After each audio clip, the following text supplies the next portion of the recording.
आज हम लोग लीनियर प्रोग्रामिंग प्रॉब्लम को सॉल्व करने का टू फेज मेथड पढ़ेंगे।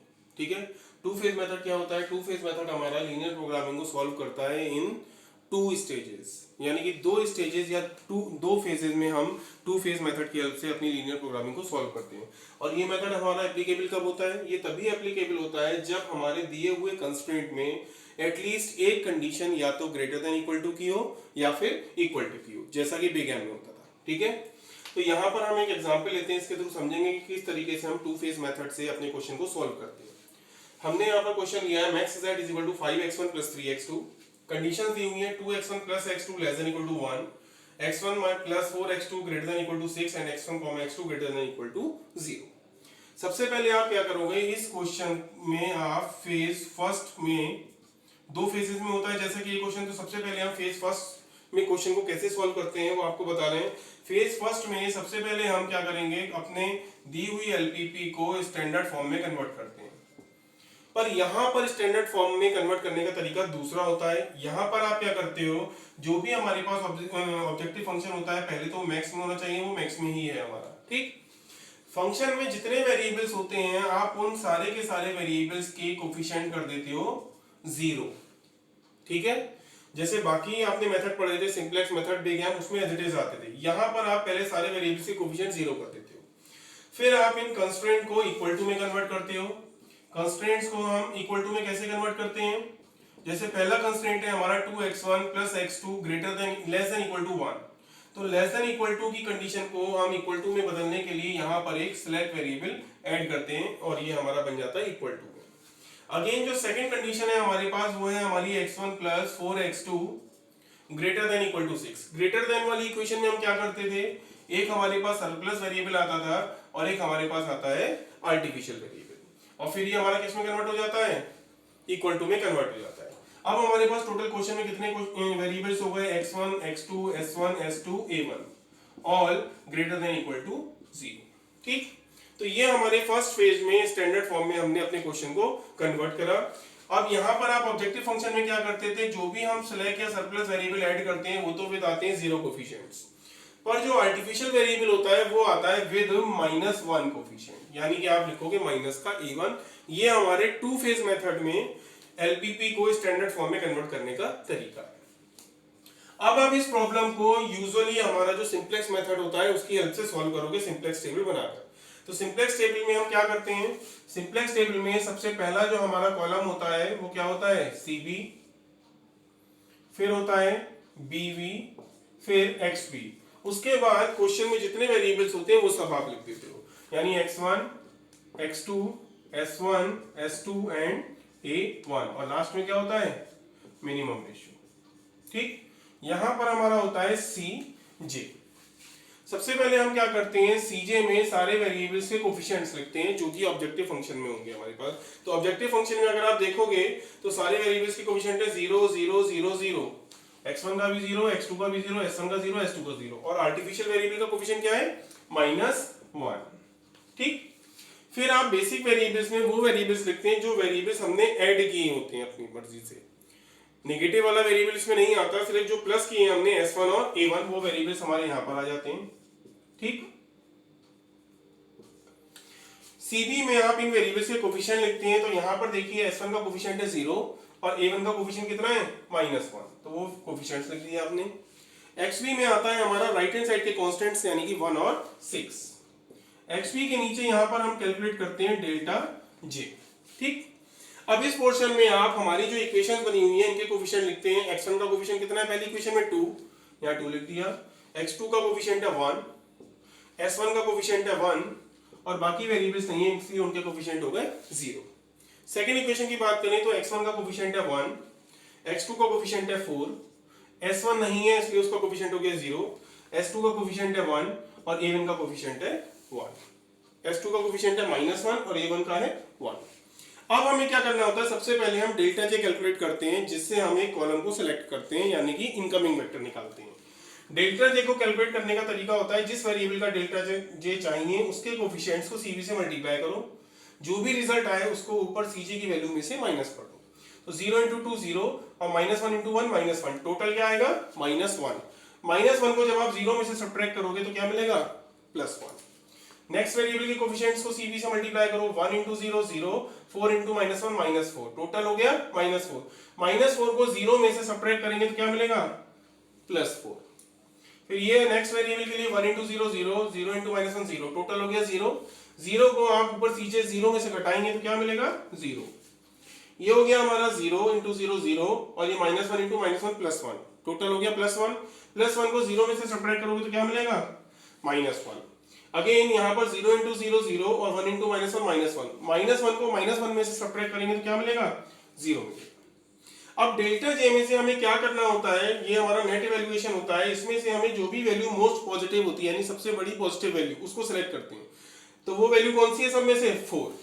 तो हम 4 वाले वैल्यू के कॉलम को सिलेक्ट कर लेते हैं, यानी हमारा कौन सा वेरिएबल सिलेक्ट हुआ, x2। तो x2 क्या हो गया, इनकमिंग वेक्टर।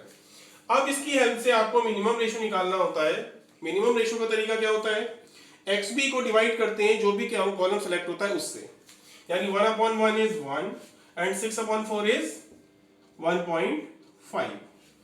ठीक, अब दोनों में से मिनिमम वैल्यू कौन सी है हमारी, 1, यानी कि आप 1 वाली वैल्यू की रो को सिलेक्ट करोगे। तो हमने 1 वाले की रो को सिलेक्ट करा, ठीक, और ये रो और कॉलम एक दूसरे को यहां पर कट कर रहे हैं वैल्यू 1 पर। 1 क्या हो गया हमारा, की एलिमेंट हो गया। ठीक है, अब हमें नेक्स्ट टेबल बनानी होती है। नेक्स्ट टेबल के लिए हमारा जो कॉलम सेलेक्ट होता है वो जिस वेरिएबल का कॉलम होता है x2 वो होता है हमारा इनकमिंग वेक्टर, और जिसकी रो सेलेक्ट होती है यानी कि s1 वो हो गया हमारा आउटगोइंग वेक्टर। यानी बेसिक वेरिएबल के कॉलम में से अब ये जो s1 वेक्टर है ये बाहर चला जाएगा और उसकी जगह पर जो इनकमिंग वेक्टर x2 है वो यहाँ पर आ जाएगा। तो अब हमारे वेरिएबल्स क्या बन जाएंगे, x2 और a1। ठीक, अब यहाँ पर आप इनके कोफिशिएंट लिखिए, x2 का कोफिशिएंट है 0, a1 का कोफिशिएंट है -1, 0 और -1। यहाँ पर डेल्टा जी हम एज इट इज लिख देते हैं। अब हमें की एलिमेंट की हेल्प से बाकी सारी वैल्यूज कैलकुलेट करनी होती है नई टेबल की एलिमेंट कितना है, 1, और हमें भी इसको 1 ही बनाना होता है क्योंकि इसमें ऑलरेडी 1 है, तो आप इसमें कोई चेंज नहीं करोगे, आप पूरी रो को एज इट इज लिख देंगे 1 2 1 1 0 0। ठीक, की एलिमेंट के कॉलम में जितने भी एलिमेंट्स होते हैं वो हमें बनाने कितने होते हैं, 0। तो वहां आपने डायरेक्ट 0 रख दिया क्योंकि हम अपने टाइम को सेव करना चाहते हैं, कैलकुलेशंस कम करना चाहते हैं।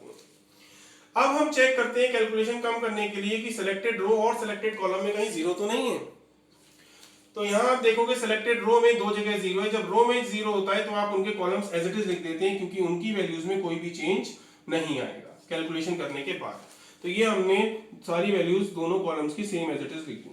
अगर कॉलम में कहीं 0 होता तो आप पूरी रो एज इट इज लिख देते। ठीक, बाकी कैलकुलेशंस हमें करनी पड़ेंगी। बाकी कैलकुलेशंस के लिए कैसे करते हैं आपको बताया था हमने पहले सिंपलेक्स मेथड में और बिग एम मेथड में। जहां पर एलिमेंट चाहिए वहां पर देखिए पहले क्या लिखा है, 6 लिखा है जैसे, तो 6 में से माइनस करेंगे क्या, उसके सामने सिलेक्टेड रो और सिलेक्टेड कॉलम में जो एलिमेंट्स उनको मल्टीप्लाई करो, 1 × 4 4, और उसको की एलिमेंट से डिवाइड कर दो। वो कितना है, 1 से डिवाइड करो, सॉल्व करके क्या मिलेगा 2।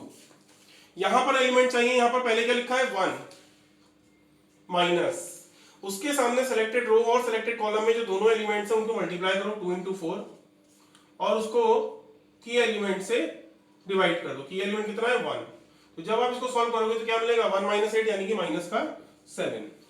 यहां पर एलिमेंट चाहिए, यहां पहले क्या लिखा हुआ है पिछली टेबल में 0, उसमें से माइनस करो, उसके सामने सिलेक्टेड रो और सिलेक्टेड कॉलम में जो दोनों एलिमेंट हैं इनकी मल्टीप्लाई करो 1 × 4 और की एलिमेंट कितना है 1, उससे डिवाइड कर दिया, क्या मिलेगा -4। यहां पर एलिमेंट चाहिए, यहां पहले क्या लिखा है 1 माइनस, उसके सामने सिलेक्टेड रो और सिलेक्टेड कॉलम में जो दोनों एलिमेंट हैं उनकी मल्टीप्लाई करो 2 × 4 और उसको की एलिमेंट 1 से डिवाइड कर दो, क्या मिलेगा 1 - 8 इज -7। यहां पर अब हमें लास्ट वैल्यू चाहिए, यहां पहले क्या लिखा है 0, उसमें से माइनस करो, उसके सामने सिलेक्टेड रो और सिलेक्टेड कॉलम में जो दोनों एलिमेंट से मल्टीप्लाई करो और उसको की एलिमेंट से डिवाइड कर दो, क्या मिलेगा -4। अब ये जो डेल्टा जे की वैल्यूज होती हैं ये हमें ये बताती हैं कि हमें ऑप्टिमलिटी की कंडीशन मिली या नहीं मिली।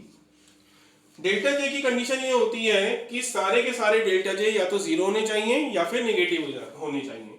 तो आप यहाँ पर देखेंगे कि ये 0 हो गया, ये नेगेटिव है, ये नेगेटिव है, ये नेगेटिव है, ये 0 है, यानी कि सारे के सारे डेल्टा जे हमारे <= 0 हो गए। इसका मतलब अब हमें क्वेश्चन को आगे सॉल्व नहीं करना है। सिंपलेक्स मेथड जो फर्स्ट फेज में लगना था वो हमारा कंप्लीट हो गया। लेकिन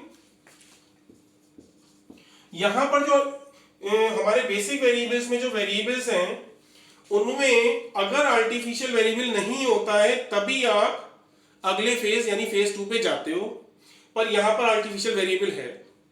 अगर होता है तो उसकी जो वैल्यू होनी चाहिए वो 0 होनी चाहिए, पर इस केस में कितनी है 2 है, यानी कि आप सेकेंड फेज पर नहीं जाएंगे। मैं फिर से एक बार रिपीट करता हूं, सेकेंड फेज में हम तभी जाते हैं जब हमारे या तो इस कॉलम में कोई आर्टिफिशियल वेरिएबल ना हो, और अगर आर्टिफिशियल वेरिएबल हो तो उसकी जो वैल्यू हो वो हमारी कभी भी पॉजिटिव नहीं होनी चाहिए, वो हमेशा होनी चाहिए 0, तब हम सेकेंड फेज में जाते हैं।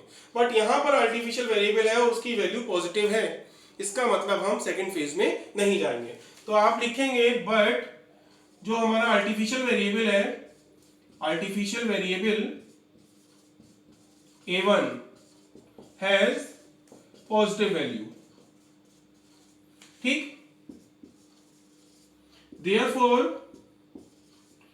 we will not go to phase second, तो हम दूसरे फेज पर जाएंगे ही नहीं। सिर्फ वही फर्स्ट में हमने जब कैलकुलेशन करी वहां देखा आर्टिफिशियल वेरिएबल है, उसकी वैल्यू पॉजिटिव है, तो नेक्स्ट फेज पर जाने का कोई मतलब नहीं बनता। इसका मतलब there does not exist any feasible solution। इसका मतलब हमें कोई भी feasible solution नहीं मिलेगा इस क्वेश्चन का, ठीक है। तो ये हमारा टू फेज मेथड हुआ जिसमें हम पहले फेज फर्स्ट से ही पता लगा लेते हैं कि हमें आगे जाना है या नहीं जाना है। अगर जाना होता तो वहां पर हम सॉल्यूशन चेक करते, यहां पर आपको पता लगा कि आर्टिफिशियल वेरिएबल है और उसकी वैल्यू पॉजिटिव है, तो फेज सेकंड में मूव ही नहीं करना है। इसका मतलब हमें यहाँ पर कोई भी सॉल्यूशन नहीं मिलेगा, इसलिए यहाँ पर कैसा सॉल्यूशन हो गया, इनफीजिबल सॉल्यूशन होगा, या आप कह सकते हैं कोई भी फीजिबल सॉल्यूशन नहीं मिलेगा। तो ये हमारा टू फेज मेथड हो गया लीनियर प्रोग्रामिंग प्रॉब्लम को सॉल्व करने का। Thank you.